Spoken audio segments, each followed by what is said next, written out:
currently the Ernest J. King Professor of Maritime History at the U.S. Naval War College. So let's welcome Professor Kuehn.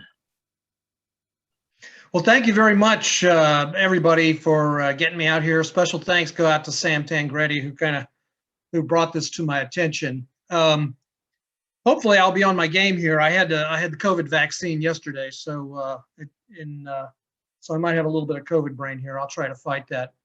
So what I want to do here is kind of start up front with a couple caveats. So this is not going to be the entire Navy and Vietnam experience. So what it's going to be is it's going to kind of build on the last presentation by Jim and John, except instead of drilling down into detail, we're going to drill up into looking at operations, leadership, and strategy of the Navy war in Vietnam, particularly the Navy war in the Brown Water. So I'm not going to deal, and I'll talk a little bit about it as we go along through the thing, but I'm not going to deal with all the various air power pieces that are involved with the war in Vietnam. The U.S. carrier support in Vietnam was part of an overall series of air campaigns, some of them going on simultaneously. So I'm not going to talk about Rolling Thunder and Linebacker and the operations in the Laos and stuff like that. That also involved naval aircraft. So we know naval aviation was a big deal in Vietnam, but it was a big deal about an overall air war. And since we didn't really have a Vietnam with North Vietnam with aircraft carriers and everything, so we're not going to really deal with that sort of blue water fight that we might otherwise get to deal with. The other thing too is the gunline support that took place during the war, both on the rivers and on the shore. For example, at Hue in 1968, where naval gunfire was very, very critical to retaking Hue, defending the part of Hue that wasn't taken. But what you're going to get to see, though, is sort of the overall operational framework. So we're going to take a look at that. And without further ado, I'm going to go from this great picture of the USNS Core, which was a CVE in World War II, delivering actually war material to the South Vietnamese Army in Saigon. But I've always liked this picture because it shows a World War II ship, kind of like those LSTs. So there's a lot of World War II ships hanging around in South Vietnam during that war, as the last presentation emphasized. Well, the first thing I'd say is take a look at the agenda. So I'm going to kind of look at sort of what does naval theory say about the war in Vietnam. Look at Tonkin Gulf incident. That was a big deal for why the war started, why the United States intervened with major combat forces in 1965 and changed the entire character of the war that had been going on for some time, first against the French, then against the South Vietnamese with American advisors, and then, of course, the phase of the war where the United States comes in and tries to rescue victory from the jaws of defeat. Then we'll take a look at these operations, market time, game warden. We'll look at the mobile riverine force, which John and Jim mentioned, and then Sea Lords, which is the Zumwalt operation, where the Navy wins, the navies, I should say, because this is a joint coalition effort by the United States and South Vietnamese navies.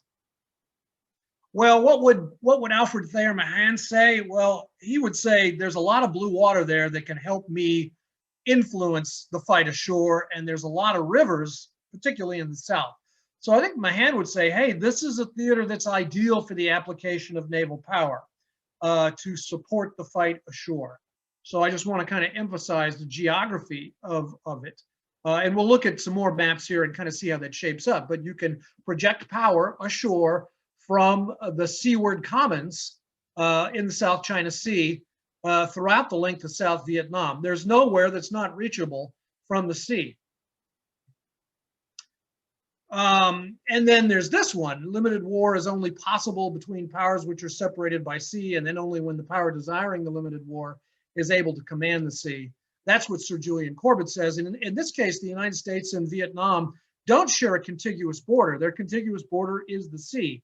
And so that's another aspect of the theoretical application of sea power theory to understanding what it was that naval power and sea power brought to the war in Vietnam. Naval Air Forces, they began participating in actual combat over Vietnam and Laos in 1964. Their participation in Laos was secret. It's no longer secret. That's been declassified. There had been training missions prior to that, but overt and covert combat missions became sort of a regular thing in '64. The pretext for intervention is the famous 1964 Tonkin Gulf incident, which there's still a lot of confusion about. You know, were the North Vietnamese attacking U.S. Warships, or was this a case of all these different stovepipe entities out there, including the U.S. Navy with its destroyers, and the CIA, and the South Vietnamese Navy, and the North Vietnamese forces, military forces, both naval and army forces on sampans, junks, and patrol boats. And as usual, the chaos of war led to the Tonkin Gulf incident. And what it became, though, was it became a blank check for the United States to intervene in Vietnam. It was sort of it was that, like the authorization to use military force after 9/11, the Gulf of Tonkin resolution basically gives the president a blank check to fight an undeclared war in Vietnam. And of course, it was based on these attacks on U.S. Navy warships, or these supposed attacks on U.S. Navy warships in the Gulf of Tonkin. Now, I'm not going to get into the whole debate about whether it really happened or not, but it was very, very, very confusing. And as a casus belli, that's a cause for a war, the Gulf of Tonkin is a pretty shaky reed to build a blank check on. But it was naval. All right, job one is to interdict the Ho Chi Minh Trail at sea. Before there was really much of a landward flow along the Ho Chi Minh Trail, there was this humongous effort to push supplies via the sea into South Vietnam to support the insurgency against the government of Vietnam. So maritime interdiction of that flow of goods and material from North Vietnam, from China, and from the Soviet Union is going to be job one if the United States is going to be successful in Vietnam. We can cut that off. So it's going to require riverine craft. Believe it or not, the Swift boats are already been ordered in '64. We'll see why that is, why the United States may have been a little bit ahead of the timeline there. There's going to be massive infrastructure construction, and you saw some of the pictures of that in the previous presentation at Da Nang and Cam Ranh Bay and different areas in South Vietnam. And then there's going to be a one-year delay before we start to actually interdict the flow of material that's coming through Cambodia. But we'll see in another map here in a second how when we cut off the flow, it's going to actually start to flow through supposedly neutral ports in Cambodia, particularly the port of Sihanoukville, and then flow from Cambodia down the Mekong into the Mekong Delta to support the Viet Cong insurgency in the Mekong. As with most things, events in Vietnam often outpaced policy. Yeah, I can't read the top of my slide, but there was this thing called the Vo Rung incident. I think I pronounced that correctly, but I can't see the top of my slide. So I wonder if I can move that off there. Anyway, and that happened in February 1965. Now you have to remember the United States advisory support effort includes advisory support to the Vietnamese Navy. It's a pretty small program to begin with. But this particular incident emphasizes the need to kind of get things squared away in getting the war on the rivers and on the coasts of South Vietnam in shape. There's a 180-ton ship that's offloading supplies and materials to the Viet Cong. There's a problem with command and control. The Republic of Vietnam Navy is actually subordinate to the Army. So the Army is actually kind of running the show and giving the orders. So you got landlubbers telling sailors what to do. The U.S. advisory effort, which is small, is impotent in terms of working with the Navy and the Army And it's like, what are we doing here? The insubordination of the Vietnamese Special Force, and this all leads to an incident that's just a big mess. And it sort of highlights the indiscipline of the Vietnamese Navy and the soldiers. And there's actually a Coast Guard outfit that's there, and they're actually more effective than the Republic of Vietnam Navy. So this incident sort of brings the focus to bear, both at MACV, which is the Military Assistance Command in Vietnam, both at PAC Fleet, at PACOM with U.S. Grant Sharp, and even back in Washington to try to get a handle on how we're going to do this, because the sea can be a big positive factor in the conduct of the war. We also see amphibious landing. It's not a contested landing, but the Marines will actually land uncontested from amphibious ships near Da Nang. And presumably the story here is they're there to protect the airfield at Da Nang. So the Marine combat forces are actually inserted to protect the airfield. Initially, the plan is we're gonna equalize the problem in Vietnam with air power, and we'll bring in Army and Marines to protect the airfields. But it's not long before the Marines and the Army units that get sent to Vietnam get directly involved in combat, not just defensive airfields. Well, PACOM is Admiral U.S. Grant Sharp. There's a new book coming out from Admiralda on the admirals in Vietnam, and I think that'll be a really, really good book. I'm going to give it a pitch here. It's not on the shelves yet, but I'm pretty sure it's going to get published. It's a fantastic book. Admiralda is sort of the reigning expert on naval warfare in Vietnam, along with Tom Cutler and some of these other folks. And he has a book coming out, and Grant Sharp is a major character in that. So in May 1965, Naval Forces Vietnam is established, and the first commander of that is going to be Admiral Norvell G. Ward. So he'll Rear Admiral Ward, and it's almost an independent command. So independent in the sense that he's not really answering to MACV. He's kind of answering up to Sharp, but of course Sharp has the entire Pacific as his bailiwick, and so Ward is almost an independent commander. So Ward's three operations that he's going to have charge of beginning in 1965 are Market Time, Game Warden, and then, as mentioned by Jim and John, the Mobile Riverine Force, the MRF. That's going to be a joint operation with the Army's 9th Division. And it'll later, all of this will be combined into something called Sea Lords under Admiral Bud Zumwalt in '68. Well, the first one is Market Time. Market Time is designated Task Force 115. And the whole idea here is to cut the seaward flow on the blue water and in the green water of the coasts, moving to supply the Viet Cong. Something like 75% of the Viet Cong material to sustain the insurgency is actually coming down the coast in junks, sampans, and even some larger ships, as we saw with the Vo Rang incident. And so, or Vung Ro. And so Market Time comes in after that. Westmoreland, I use his nickname Westy. He's saying, hey, most of the supplies for the insurgents are coming by sea. We're not sure how much of those supplies are actually going to go to NVA cadre, which are regular force cadre from the north. And so he's really excited about Ward taking 115 and cutting this. Again, the primary means of transportation is not seagoing ships. There might be some transshipments at sea, but mostly junks and trawlers moving in what we would call the green water, the coastal waters. Market Time, it also involves the South Vietnamese Navy. The South Vietnamese Navy and the US Navy decide, okay, in close to shore, we're going to let the South Vietnamese Navy with more shallow draft vessels and boats interdict the junks, and we're going to interdict the seagoing trawlers and any larger forces.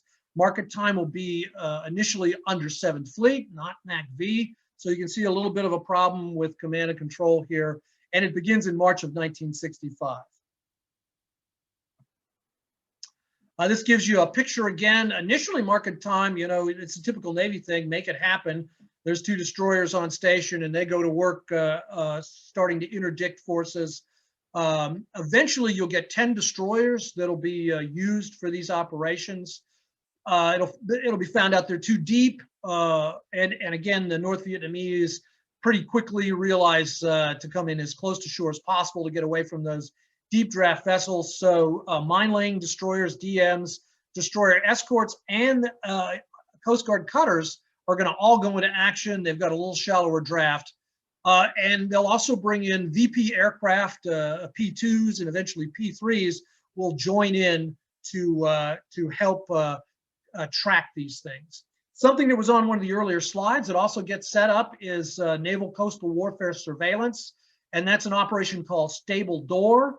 And that actually involves some naval reservists as well as active duty forces setting up coastal stations to monitor traffic with coastal radars and everything, and tie all this together. Bottom line, Maritime's job is to cut these seaward lines of communication, the deep blue, right? Here's a summation. By 67, the forces numbered over 70 larger vessels. It was extremely effective and effective quickly. Almost immediately, the Ho Chi Minh Trail becomes the primary means of bringing material into the country. It's a far less efficient way to move logistics south.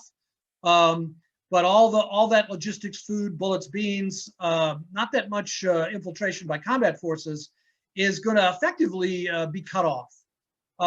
And third-party shipping will start to ship through Cambodia. That's going to be a diplomatic problem that will never be resolved.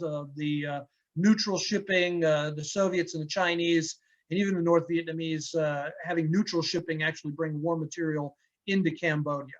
Maritime was always controversial, but it was extremely effective. So it's really one of the first victories in the Vietnam War at the operational level. And most of this material is confirmed Soviet and Chinese material, aside from the food. The food actually will be coming from the north. But the bulk of the hardware is going to be Soviet and Chinese. Here's a look at the Ho Chi Minh Trail.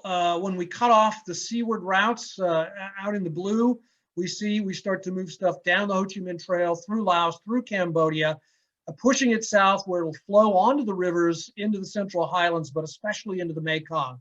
The Mekong is cowboy country, as the previous presentation emphasized. The Mekong was probably the least pacified area of Vietnam, the most difficult to control. It's where the South Vietnamese government lost control of South Vietnam before the United States intervened. So this is all real estate the United States is going to have to win back. You also see the flow through Phnom Penh into the Mekong Delta, and then down through the very, very complex Delta region into the south. So to the rivers, all right? The main things are going to be these PBR and then the swift boats, the PCFs. And there's a picture of the PBRs. There's swift boats. The PBRs, very innovative. They're going to use these jacuzzi intake for these ships, but they're only good for about 6 months. So there's going to be a really high turnover on availability for the PBRs because of the way they put together their intakes. And then the PCFs are going to be a lot more reliable, and they're going to be the mainstay for Operation Game Warden. So Game Warden is going to be the river fight. That's going to be Task Force 116. The genesis is with Secretary of the Navy Paul Nitze, who I'm sure Jim Hornfisher will learn a lot about when he's doing his work on the Cold War and NSC 68. But one of the architects of the Cold War militarized containment strategy is Secretary of the Navy, and his aide is this young up-and-coming naval officer, Bud Zumwalt, and they're the guys that kind of come up with this idea. And they decide to do an operational surge on the rivers, and Task Force 116, which is again going to be under Norvell Ward, Admiral Ward, and that's going to begin early in 1966 to start to take back control of the rivers of South Vietnam. You see the different kinds of units are going to be used. You actually, the LSTs won't be just logistics. They'll actually be involved in Game Warden. They'll actually have an LST that get dragooned. I wonder if it's one of Jim or John's LSTs, and they'll actually use an LSD as well, another amphibious ship for that, and then World War II landing craft. They'll also use, they mentioned in the previous, they'll be using helicopters. Some of these will actually fly off of these larger ships to help with Game Warden. Again, Zumwalt said there's no doctrine for this. We're going to have to make it up as we go along.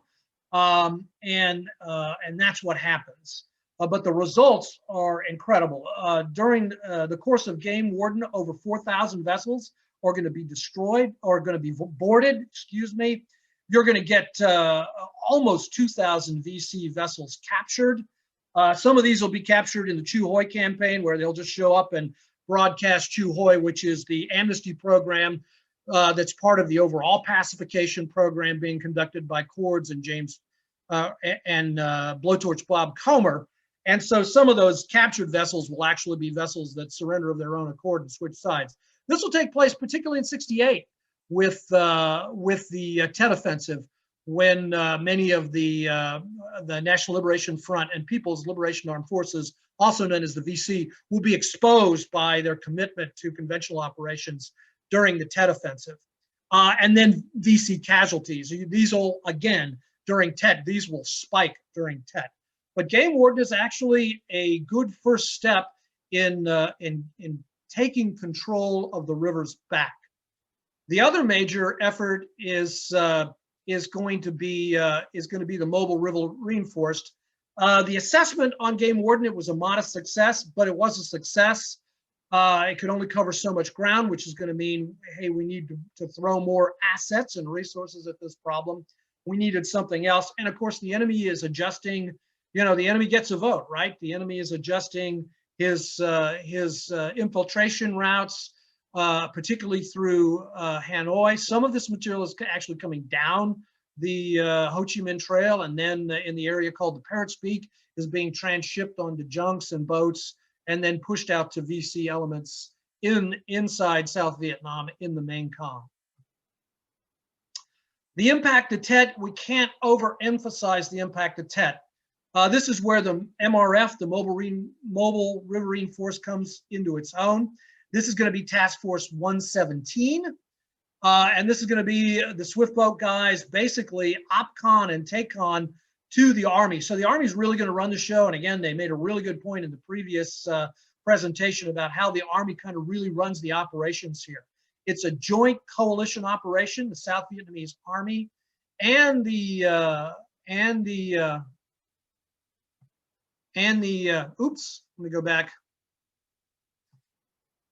South Vietnamese Army and the South Vietnamese Navy are also involved. So all of this is a joint coalition operation of the U.S. Navy, the South Vietnamese Navy, the U.S. Army, the South Vietnamese Army and Navy.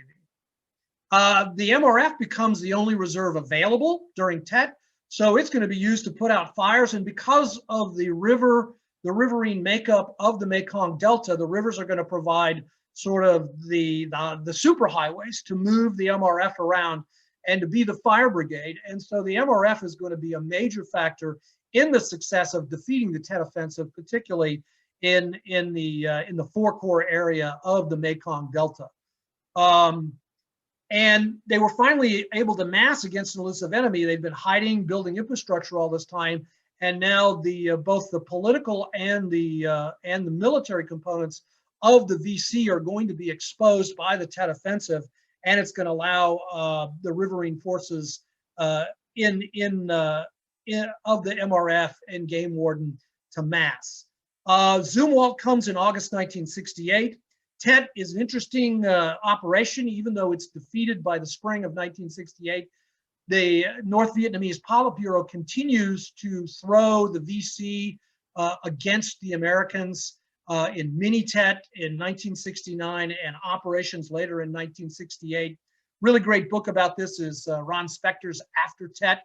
But the Riverine Force really comes into its own, and it comes into its own with a really dynamic individual, Bud Zumwalt, Rear Admiral Bud Zumwalt, who's going to take over as the commander of naval forces in Vietnam. The Bucklew report is this report that was done in '64 that determines that the best way to cut off supplies to the Viet Cong is to interdict at the Laotian and Cambodian borders. And for Bud Zumwalt, that means at the Cambodian border, at the area of the Parrot's Beak in Cambodia. Well, there's the Parrot's Beak, and over here in this area called the Triangle, which is near Tan Chau. So So this has already been done in 64, but it's not until 68 that Bud Zumwalt gets to kind of really implement cutting off the supplies as they're coming in. So he's not going to interdict them in the Delta. They've sort of been playing catch up to reclaim this real estate. They're going to surge against the flow across the Cambodian border and also on land in the Central Highlands against the Laotian border. So that's where the surges are going to take place. And for the River War, that's where it's going to take place. So there's Bud Zumwalt with the head of the Vietnamese Navy, one of his aides there.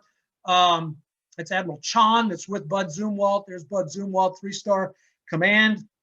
And he's going to devise this thing called Sea Lords. Essentially, Sea Lords is going to combine everything. It's going to combine MRF, Mobile Riverine Force, Game Warden, what's left of Game Warden, what's left of Maritime, and it's all going to be one effort with unity of command. It's going to be a task group approach. They're going to have barriers in addition to the interdiction. Again, the enemy will build barriers, but the coalition, the Vietnamese American coalition, will also do that. They'll use riverine forces as overwatch for secure areas. When you build barriers, you need overwatch. Like if you have a minefield, you don't build a minefield and put overwatch on it, because what does the enemy do? They clear the minefield. Same thing is going to occur with the riverine forces. They're also going to aim at the enemy sea cubed. I told you during the Tet Offensive, with the Chu Hoi campaign, with Cords and the pacification program under Bob Comer, we're going to try to deconstruct enemy sea cubed. So part of Sea Lords is going to support the infamous program known as Phoenix, but Phoenix actually is a very successful program to kind of dismantle the enemy command and control in the Delta, at least for Sea Lords. And it's going to be the final baseline for the advisory effort for the South Vietnamese Navy. Sea Lords is going to be the proof of concept that the South Vietnamese Navy can take over this job from the US Navy, and then Vietnamization can begin with the withdrawal of the US Navy and the South Vietnamese Navy taking over, okay? So far, as we've discussed this, we haven't heard about a whole lot of defeat. Most of this effort from 65 on has been about regaining lost ground. The South Vietnamese government and its advisors, the American advisors and other advisors, were defeated from 61 to 64. And so this is all about retaking lost ground. The American people know nothing about these victories, these naval victories in the Riverine War, in Maritime, which is essentially a blockade. They don't know anything about these victories. And so we're only just starting to really learn today through the efforts of scholars like Tom Cutler and Ed Marola and other folks, and then guys like me who kind of base our work on them. Well, there it is. That's where we've got to work. Again, when you surge, what happens? Casualties. So casualties for the Riverine Force will move up during Sea Lords. I think I had what Sea Lords meant here somewhere. Well, we'll get there. It's a really interesting acronym, or it could have been buried by the top. The key first thing is to isolate the Parrot's Beak in Cambodia. So the problem here is, where is the front line? We're not supposed to be in Cambodia, right? But in this chaotic operation, it's really hard to tell whether you're in Cambodia or you're in South Vietnam. And so you get this mythology that comes out that the United States invades Cambodia, where in fact this is a very, very confused fight along the riverine and waterlogged borders of Cambodia and the United States. The other thing here is the opacity of naval forces. Let me go back. The opacity of naval forces that people just don't see naval forces. They're not watching this stuff much on TV. We don't really kind of see any of this stuff. And but that's also good, because it means that the naval forces don't get micromanaged as much, perhaps, as some of the land forces. And again, I told you this is a surge in activity by the Americans, not just a proof of concept for the South Vietnamese Navy to fight this fight in the Mekong Delta, but also to get back control and get back the initiative. So you're going to see increased casualties, particularly during and after Tet. Abrams, who takes over after Westmoreland, credits the campaign in the Delta under Zumwalt as a major factor in the final pacification of the Delta. So American efforts with the Riverine Force, the South Vietnamese efforts, U.S. Army, South Vietnamese Army efforts in the Delta to kind of take back the lost ground, combined with the huge mistake that the Politburo in Hanoi makes with the Tet Offensive and subsequent offensives in this area, along with the efforts of a unified pacification program under Bob Comer with Cords, leads to pacification of the Delta, which is huge because this is where the bulk of the population of South Vietnam and where the bulk of the food and the rice fields are, is in the South. So this is the breadbasket of South Vietnam. It's really the center of gravity economically, in some sense militarily, of South Vietnam. Zumwalt is a leader. He's a coalition partner, but he's been doing this as an advisor to the Secretary of Navy, Paul Nitze. He's the ideal coalition partner for Admiral Chon. He wants to make everybody work together. He's willing to let the South Vietnamese Navy fail. And he establishes a baseline to Vietnamize the South Vietnamese Navy, where they will take over the fight. Schools established for Vietnamese Riverine sailors. Again, this infrastructure thing that the previous presentation talked about, and that's Admiral Chon and Admiral Zumwalt. And then what we're going to see is after the pacification in the South is so successful that after the fall of Saigon, the North and what's left of the Viet Cong will avoid the Delta for the first several months of after 1975, because it's considered kind of a no-go zone because there was so much success in terms of the American policies in the South militarily and with pacification of the insurgency in the South. Probably the greatest number of Chu Hoi amnestied individuals are actually going to be in the South. They just want to grow their rice and sell their products, right? And once things become pacified to a greater degree, they'll actually support the government. So this is a success story that you hardly ever hear told, particularly in some of the older history, like Carnell's famous history of the war in Vietnam. So there it is. So you're probably hearing this, if not for the first time, then you're probably hearing a much more forceful presentation that the naval operations that take place in Vietnam are, for the most part, successful. What if? You always ask that. What if? What if these policies had been more successful throughout the entire country? What if there'd been more transparency in what the United States was doing, which was basically going into South Vietnam to retrieve victory from defeat? Well, in 1968, we are at stalemate, which is the road to victory. But the American people have been told that the light is at the end of the tunnel. Well, the light was at the end of a very, very long tunnel. And Tet was a huge military catastrophe for North Vietnam. But the American people's patience ran out. It just ran out. And maybe we can talk about some of that in the questions. Although I prefer to talk about some of the naval aspects of all of this. The reason I show the battleship here is that people always say the battleship's obsolete the day after Pearl Harbor, but they're still hanging around in Vietnam. And again, we'll see them in Desert Shield, Desert Storm, an operation that I also took part in with a former commander of the Midway. Admiral Riley Mixon was my boss in Desert Shield, Desert Storm. I'll kind of close by talking about the way the North invaded the South in 1975, and this is sort of after the United States has left. They will invade down the Coast Highway, Highway 1, which is completely interdictable in both Tet, in Mini Tet in '69, and then again in the Easter Offensive in 1972.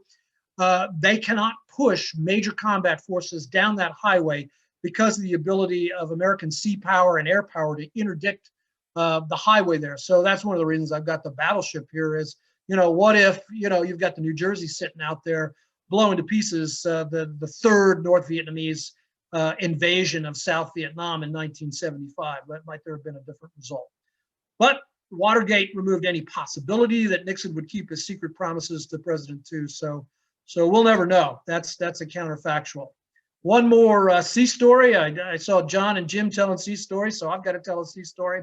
So here I am. It's 1976. I'm 19 years old.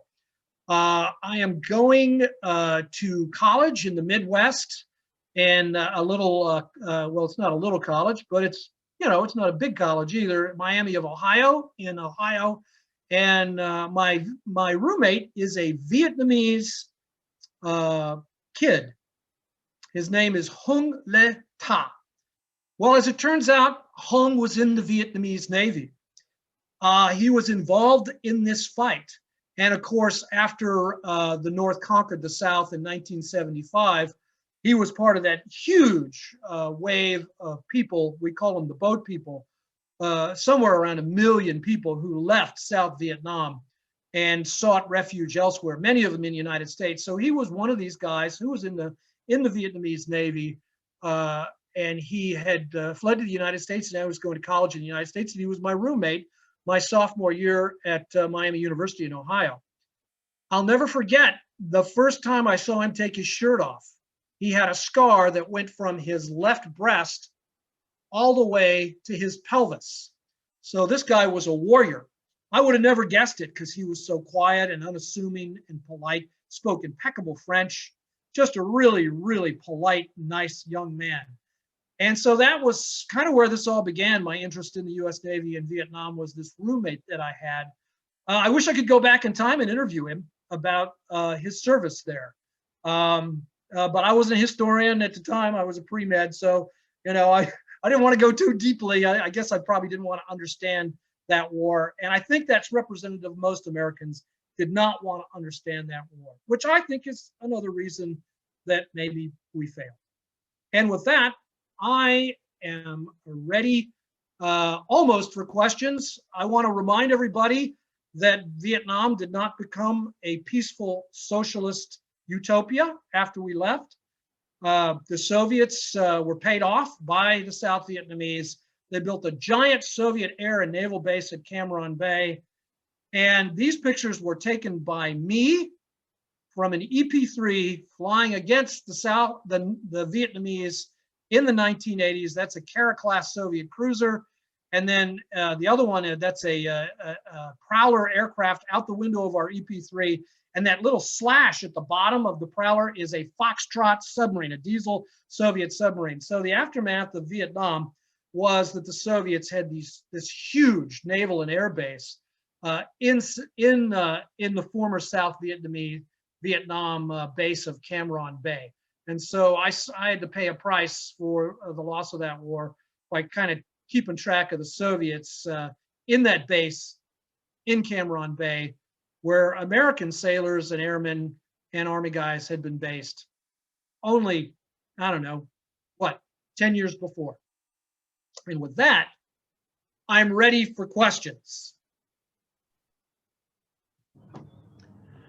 Thank you, Professor. It was a superb presentation. And of course, we are inviting all our members and viewers here to formulate questions or commentary. Terry McKinney would like to thank you for a terrific presentation, Professor. He also asks, have you thought about doing a talk on Operations Frequent Wind and Eagle Pole? Yeah, there's so much room for doing more and learning more. So yeah, those are both great topics for more research as well as briefings. But the naval war in Vietnam, we've only covered just a little slice of it, a big slice of it, because the center of gravity really was in country. But the naval gunfire support was huge. We had guys in the Hanoi Hilton who'd fallen off the ships, when they were on the gun line, and then they got sent up to Hanoi. I think Doug Hextall was a guy like that. And then of course the air war. So there's plenty of things going on. I just completed a research project with a student who was looking at intel support to the Riverine War and what role the SEALs played. I mentioned this Phoenix program, and part of what's going on with the Phoenix program, of course, heavily involves the Riverine War, because we're using the PBRs and the Swift boats to kind of help with that. And that works hand in glove with the Chu Hoi program. So there's plenty of stuff.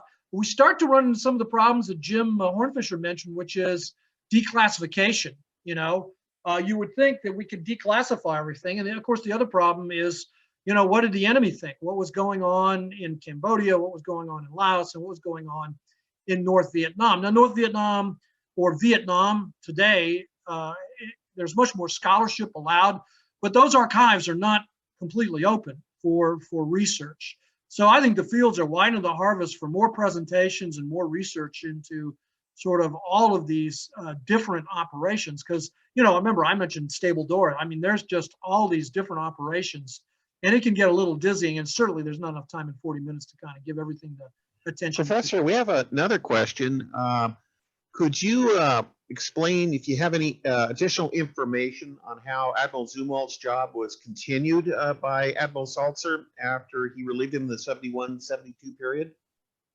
Well, again, that comes under the heading of Vietnamization, right? So now that doesn't mean the fighting's over. But, you know, so he takes over from Zumwalt, but the primary policy program is Vietnamization. And so, well, the great thing about that, though, is that it's quite successful. So, you know, so Zumwalt gets all these headlines, and I kind of gave him a lot of the headlines in this presentation. And again, there's another area where we can do a lot more research and presentations on the naval Vietnamization program and operations that are being conducted. But you have to remember, you know, once 1970 swings into action, or actually late 1969. So 1969 is the year of the most American forces in Vietnam: Army, Navy, Marine, Air Force. Once Vietnamization is adopted, which it is, it's good, the policy, right? That really becomes the tail that wags the dog for this. And so what you see, and maybe Jim and John can weigh in here if they're still up, what you start to see is resources start to dry up. Resources start to go away. Now, you do have a CNO in Zumwalt who understands the problem and is trying to support Salzer. But, you know, the policy here is we're leaving Vietnam. Peace with honor after an indecent interval, right? And so Vietnamization really impacts the ability of Salzer. Again, his problem isn't quite as difficult as it would have been. And, you know, and we might find that there's some people out there that can say, well, the Vietnamese Navy still isn't ready to take over from the American Navy in doing all this. And again, it's a high-end program. So, you know, part of the Vietnamization program, and Salzer's gonna have to deal with this, is, you know, as we pull out, what do we do with all our gear? What do we do with all this stuff? Well, what's going to happen is a lot of it's just going to be left in the hands of the South Vietnamese Navy. The problem is going to be maintenance, parts support, right?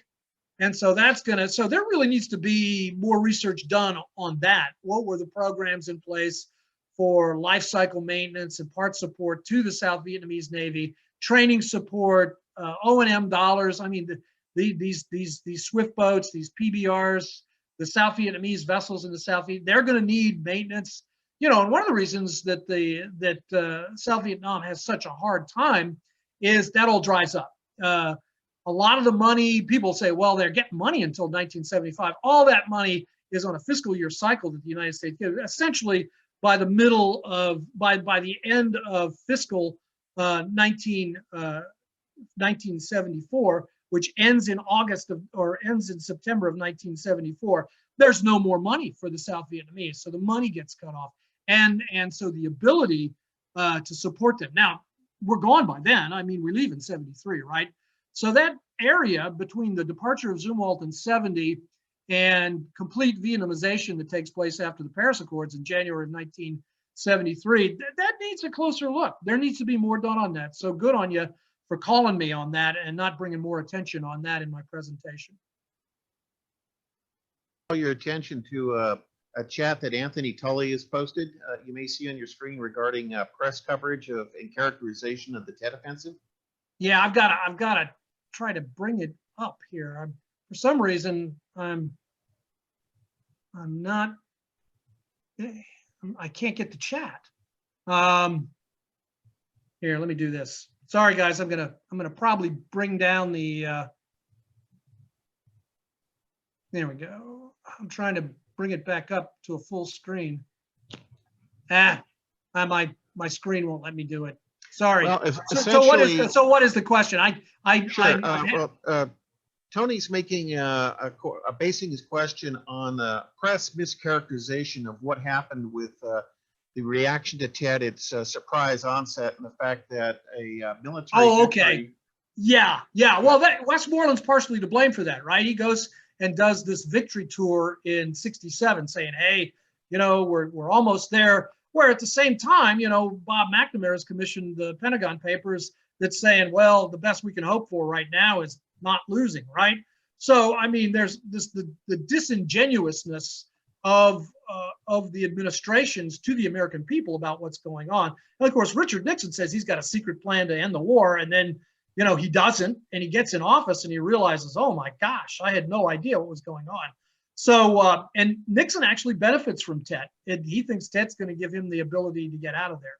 Now, I have to do full disclosure here.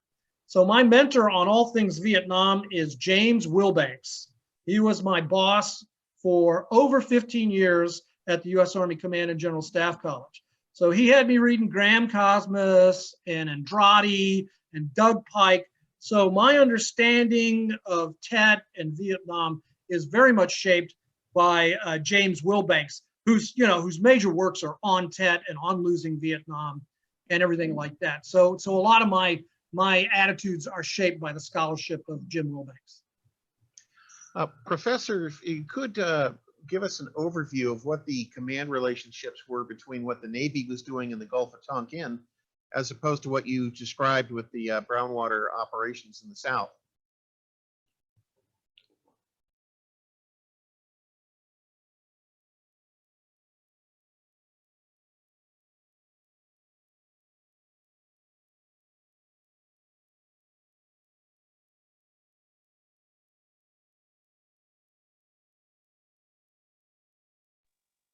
Can you hear me?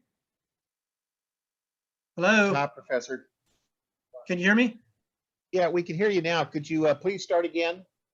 Okay. The problem with the Gulf of Tonkin is the lash up is based on systems that aren't in place already. Remember, in 1964, the United States is still an advisory support mission to the South Vietnamese forces in country, right? So there's and I use the word stovepipe. So there's all these stovepipes. So there is nobody in overall command. The Maddox doesn't know what the CIA is doing. The CIA doesn't care what the Maddox is doing. The South Vietnamese doesn't know what the CIA or the Maddox is doing. The North Vietnamese don't know what's going, so you've got all these people out there. It's like, it's just this chaos, which is what war is all about. But the command and control lash up in 1964 is a mess. Reputedly, MACV is supposed to provide the unity of command in South Vietnam, but MACV's unity of command only stretches to 3 miles from the shore and then it stops, okay? And of course, the CIA has never been under anybody's control. They're a bunch of loose cannons, and they always have been.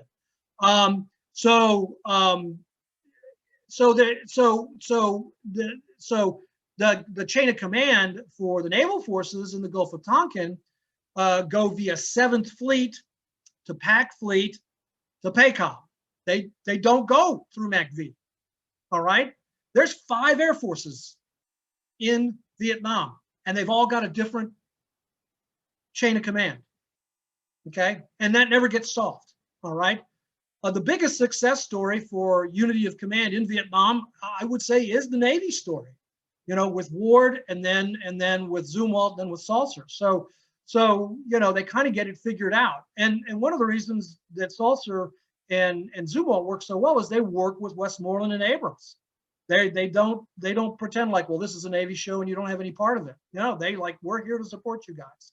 And again, I think John and Jim's presentation really kind of emphasized the idea that, yeah, okay, we're willing to subordinate ourselves operationally to these Army guys, particularly with the MRF, with the Mobile Riverine Force. And that's a success story in joint operations, it really is. Well, thank you very much, Professor. This was